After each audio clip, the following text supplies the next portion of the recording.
আচ্ছা দাদা, কক্সবাজারে তো জনশ্রুতি আছে যে কক্সবাজারে যে কোনো ইলেকশন হবে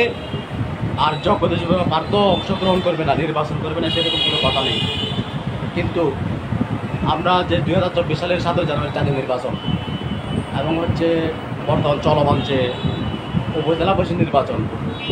এই দুটো নির্বাচন আমরা আপনাকে প্রার্থী হিসাবে পেলাম না, কারণ কি? ও ভাই, কারণ ভাই আই তো চিটাঙ্গের অভিভাবক, এখন আই জেলা পরিষদ নমো ভোট পাই। এই যে ছোড়াহাট এই যে মনে ওই নমপুর মাঝে মনে করেন নমো চেয়ারম্যানের সমর্থিত ভোট পাই, আর যেটা জনগণ যেটা সারানো হওয়ার এবং সারানো দেয়। তো এইসব মানে অবাঞ্ছিত নির্বাচন মানে অংশ নগরলে